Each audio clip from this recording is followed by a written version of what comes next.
क्या महाराष्ट्र में फिर मचेगा सियासी घमासान? क्या महाराष्ट्र को जल्द मिलेगा तीसरा उप मुख्यमंत्री? इन सभी उठते सवालों के बीच आइए अपने इस वीडियो में हम आपको बताते हैं कि आखिर किसने ये चौंकाने वाला दावा किया है जिससे महाराष्ट्र की राजनीति में एक बार फिर से सियासी घमासान मच सकता है। दरअसल शिवसेना यूबीटी के सांसद संजय राउत ने महाराष्ट्र की सियासत को लेकर बड़ा दावा कर दिया है। उन्होंने उप मुख्यमंत्री एकनाथ शिंदे पर बड़ा हमला बोला है। उन्होंने कहा कि ईडी सीबीआई के डर से लोग भाजपा के साथ खड़े हो गए हैं। साथ ही उन्होंने दावा करते हुए कहा कि महाराष्ट्र को जल्द ही तीसरा उप मुख्यमंत्री मिलेगा और ये शिवसेना के शिंदे गुट से ही होगा। कौन एकनाथ शिंदे? एकनाथ शिंदे का शिवसेना से क्या संबंध है? कल एक ऑर्केस्ट्रा था वहां सोनू निगम का, तो लोग जमा हो गए थे।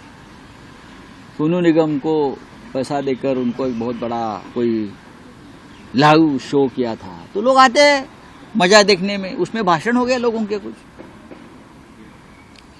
ये लाचार लोग हैं, ये डरपोक लोग हैं, ये भाग गए ईडी सीबीआई के डर से, और मोदी और शाह उनको भी नहीं छोड़ेंगे। जल्दी ही महाराष्ट्र को तीसरा डिप्टी सीएम मिलने वाला है, आप देखिए, और उनमें से कोई होगा, मैं किसी का नाम नहीं लूंगा, एकनाथ शिंदे जी की पार्टी का। हाँ, आप देखो क्या होता है। तो वहीं उद्धव ठाकरे के गुट को कमजोर बताए जाने से जुड़े सवाल पर संजय राउत ने कहा कि ऐसा आरोप लगाने वाले अपनी चिंता करें। वो डर की वजह से सत्ता पक्ष का साथ दे रहे हैं। वो दिल्ली के इशारे पर काम कर रहे हैं। सत्ता आती जाती रहती है, लेकिन हम यहाँ मजबूती से खड़े हैं। अरे हमारी बाजू में दम नहीं, आप अपनी चड्डी संभालो। आपके चड्डी की जो नाड़ा है ना, वो दिल्ली में है। आपका चड्डी का और पैंट का जो नाड़ा है ना, वो दिल्ली वाले कभी भी खींच लेंगे और नंगे हो जाएंगे आप। ये हमारी फितरत नहीं है। हम अपने ताकत पर, अपने पैरों पे मजबूती से खड़े हैं। सत्ता आती है, सत्ता चली जाती है। हम सत्ता के लिए पैदा नहीं हो गए। संगठन है हमारा, महाराष्ट्र है हमारा, और देश भी हमारा है। आप जैसे लाचार बेईमान लोग आते हैं चले जाते हैं, इतिहास में उनका कोई वजूद नहीं रहता। तो वहीं आपको बता दें कि संजय राउत के इस बयान पर पलटवार करते हुए भाजपा नेता किरीट सोमैया ने कहा कि संजय राउत पिछले 2.5 साल में की गई सभी भविष्यवाणियां दूसरे दिन भूल जाते हैं। अगर वो मीडिया में बने रहने के लिए स्टंटबाजी करना चाहते हैं तो उन्हें करने दें। अब संजय राउत ने गए 1.5 साल में, 2.5 साल में जितनी भविष्यवाणी की है वो दूसरे दिन भूल जाते हैं। संजय राउत को मीडिया के सामने रखने के लिए स्टंटबाजी करनी है, जरूर करते रहे।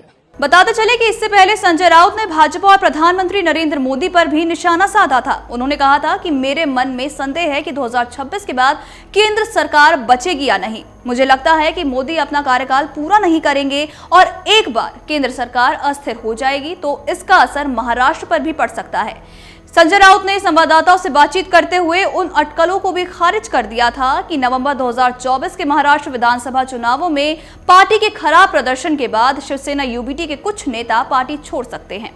दरअसल वो शिवसेना यूबीटी के राजापुर के पूर्व विधायक राजन साल्वी के उद्धव ठाकरे के नेतृत्व वाली पार्टी छोड़ने की चर्चा पर एक सवाल का जवाब दे रहे थे। बताते चले कि पिछले साल हुए लोकसभा चुनावों में भाजपा के नेतृत्व वाले राष्ट्रीय जनतांत्रिक गठबंधन यानी कि एनडीए ने 543 सदस्यीय सदन में 272 के बहुमत के आंकड़े के ऊपर 293 सीटें जीती थी। हालांकि पिछले 2 कार्यकालों के मुकाबले भाजपा अपने दम पर बहुमत से काफी दूर रह गई।